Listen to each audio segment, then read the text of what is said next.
कि मुसलमानों ने सारी बातें हुकूमत पे रख दी। अभी कोई पाबंदी लगी है मस्जिद में नमाज पढ़ने में? बताएं। अच्छा, ये कौन सी सरकार ने लिख के दिया है कि जब तुम शादी करो तो तुम्हारी औरतें बेपर्दा बिल्कुल फाहिशाओं की तरह मेकअप करके वहां जाएं, बगैर मेकअप के शादी नहीं होने देंगे? ये कौन सी सरकार ने कहा है? बताओ ना भाई।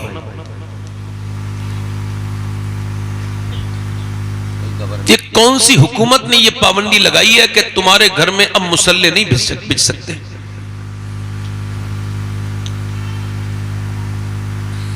कौन सी हुकूमत ये कह रही है कि तुमने कुरान नहीं पढ़ना है? समझ रहे? कौन सी हुकूमत है ऐसी?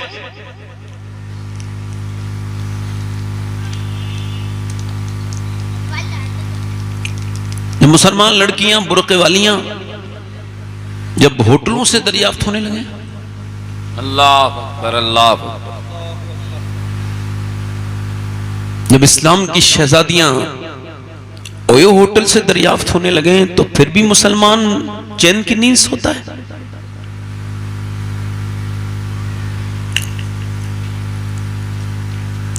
छोटी छोटी बच्चियां जब घरों में थिरकने लगे, गाने गाने लगे, डीजे बजाने लगे, आप सबसे पूछ रहा हूं मेरे भाइयों, फिर इसका क्या, आप इसका क्या समझते हैं? इसका अंजाम क्या होगा? 12 साल पहले मैंने एक साहब से कहा था, आपकी बहन जो है ना, ये जो शादी में आई है, ये जीन्स पहन रही है, इसकी उम्र 12-13 साल है, इसको समझाएं। कहने लगे आप अपना काम कीजिए, मेरे घर के मामलात में ना बोलिए। उसके बाद यह हुआ कि फिर 2022 में वही शख्स अपनी बेटी के सामने थाने में बैठा था और वो अपनी बेटी से कह रहा था, मेरी बेटी, मैं तेरा बूढ़ा बाप हूं, मेरी इज्जत बचा ले। पैरों में उसकी टोपी रखता था अपनी, तो वो कहती थी जब समझाने का वक्त था तुमने नहीं समझाया, अब मैं बहुत आगे जा चुकी हूं। अल्लाह अकबर अल्लाह।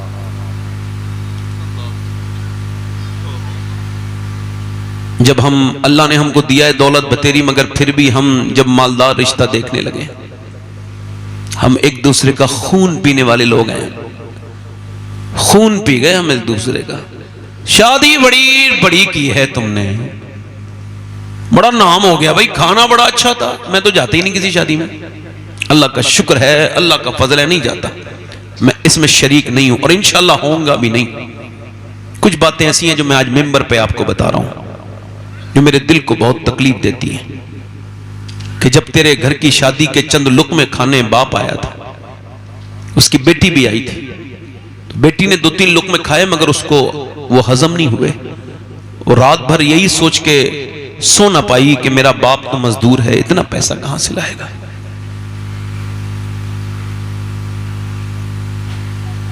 आपने निकाह को इतना मुश्किल कर दिया कि एक शादी के लिए आपको लाखों रुपए की जरूरत है।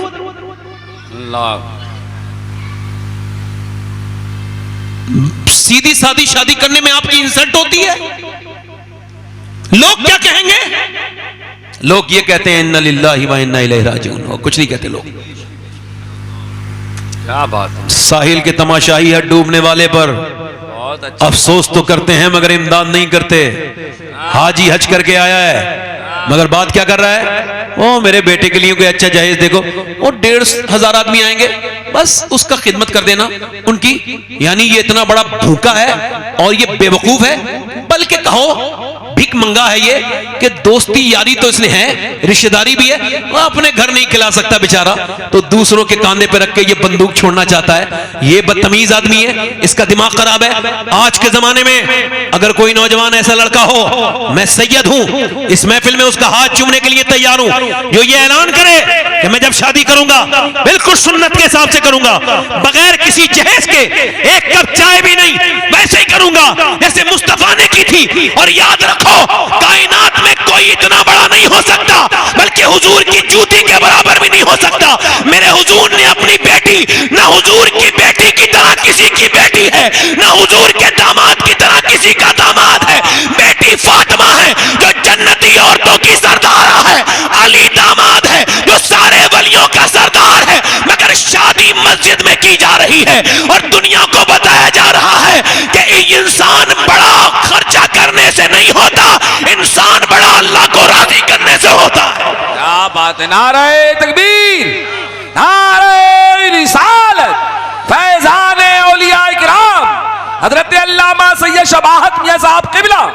सुभान अल्लाह, सुभान अल्लाह, सुभान अल्लाह, सुभान अल्लाह। कोई लड़का अगर ऐसा हो जो ये कहे कि भाई मैं उस महफिल में उसके हाथ चूम लूंगा, उस नेक इंसान के, कि मैं जब अपनी शादी करूंगा तो अपने घर वालों से कहूंगा ना मुझे मंगनी चाहिए, ये सब खुराफात है, एक जाहिलाना रस्म है। मुसलमान शादी जब करेगा तो बगैर किसी जहेज के करेगा। जब उससे कोई पूछे क्यों, का इस वजह से मुझे बरेली के इमाम का ये शेर समझ आ गया है। का कौन सा शेर, का कौन देता है देने को मुंह चाहिए, देने वाला है सच्चा हमारा नबी। पीछे वाले जरा जोर से बोलो, देने वाला है सच्चा, जल्दी बोलो, देने वाला है सच्चा। इसी वजह से कार तो मिल गई जहेज में, मगर बेचारे पेट्रोल नहीं डलवा पा रहे। और मदीने वाले जब अता करते हैं तो कार भी देते हैं और पेट्रोल भी देते हैं। बेचारे बेच लेते हैं या फिर कहीं भूस के कोटे के बराबर में खड़ी रहती है। हैसियत नहीं थी ना, ले ली जिद करके, औकात से बाहर की चीज है ना। ये जिहालत है, बेवकूफी है, बदतमीजी है। मगर मेरे भाइयों, आपको इसकी तकलीफ नहीं होती कि मुसलमानों के साथ, मगर आपको बता रहा हूं, जब कोई दिक्कत हो, जब कोई परेशानी हो, क्योंकि मुझे ज्यादा देर गुफ्तगू नहीं करनी है, इस वजह से कह रहा हूं, जब कोई दिक्कत हो, जब कोई परेशानी हो, आज मैं आपको पूरी जिंदगी का निचोड़ खुल के दे रहा हूं। देखो, कोई अपना राज नहीं देता, मैं राज खोल के जा रहा हूं। दुनिया में इससे बेहतरीन कोई जगह नहीं है, इसमें इससे बेहतरीन सिलेंडर करने की कोई जगह नहीं है। ये जो लोग कहते हैं इसके सामने रोए, इसके सामने रोए, अपनी परेशानी बताओगे और परेशानी बढ़ेगी। मौला अली फरमाते हैं सबके सामने रोगे, फरमाते हैं तो रब के सामने नहीं रोगे, और रब के सामने रोगे तो सबके सामने नहीं रोगे। हुजूर की सुन्नत है। सुनो मेरे भाइयों, सुनो मेरे भाइयों, आपको कितनी तकलीफें आई हैं। हुजूर फरमाते सारे नबियों की तकलीफ अगर एक पल्ले में रख दो और मुझ मोहम्मद की तकलीफ एक पल्ले में रख दी जाए तो फरमाते मेरी तकलीफ का पल्ला भारी हो जाएगा।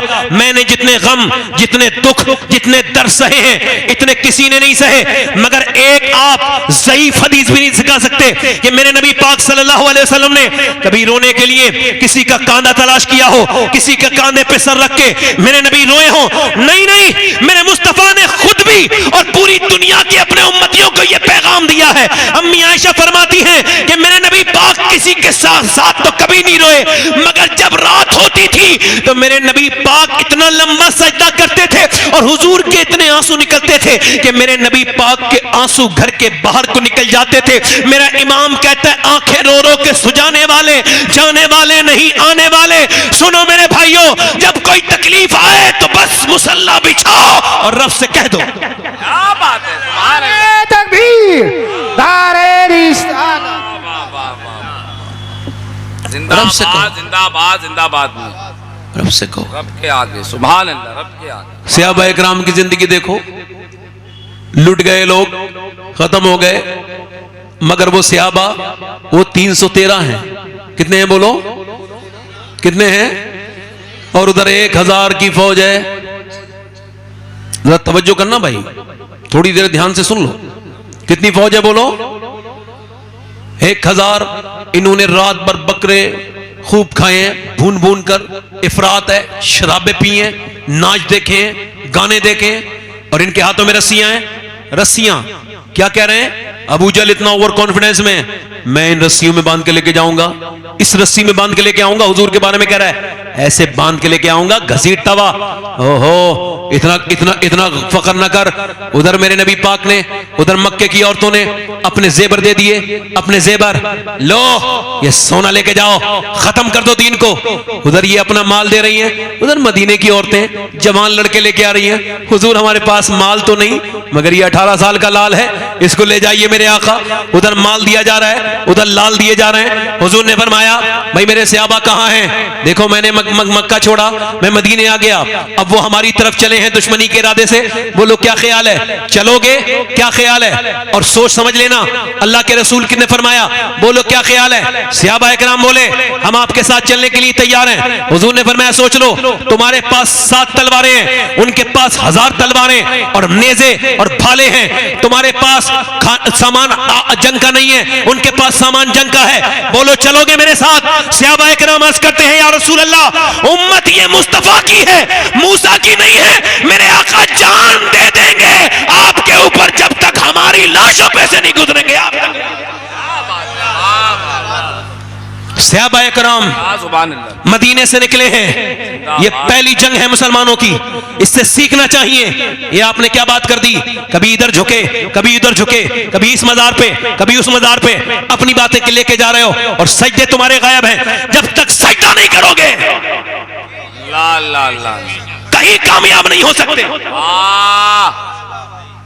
अजमेर गए और अजान हो गई, नमाज नहीं पढ़ी तुमने, या अल्लाह या वाह वाह। कभी इस मियाँ के सामने झुक गए, कभी उस मियाँ के सामने, कभी इसके सामने अपनी बातें कह दी। सुनो मेरी बात, मेरे नबी पाक ने सहाबा इकराम को जब तैयार किया, चलने लगे सहाबा। अच्छा ये बताओ वो कैसे सहाबा इकराम थे? कभी आपने इनके बारे में गौर किया सहाबा के? सुनो, उनके कपड़े फटे हुए थे, उन्होंने क्या किया था, खजूर चूस के रोजा रखा था। 7वां रमजान है, नबी पाक के गुलाम निकल रहे हैं और ये सहाबा इकराम निकल रहे हैं। उधर यहूदी छतों पे खड़े हैं और मजाक उड़ा रहे हैं। ये देखो मुसलमानों की, ये लड़ने गए उस फौज से जिसके पास नेज़े हैं, जिसके पास, इनके पास क्या है? ओ क्या है तुम्हारे पास? क्यों जा रहे हो? खुदकुशी करने जा रहे हो? ना तुम्हारे पास तलवार है ना नेज़ा है, तुम्हारे पास क्या है? तो वो सहाबा इकराम कहने लगे, ओ यहूदियों सुनो, हम तलवार पर भरोसा नहीं है, हमें तो अपने सरकार पर भरोसा है। वाह वाह वाह वाह, जिंदाबाद। अरे क्या बात है मियां, सुभान अल्लाह सुभान अल्लाह, वाह। और सुनो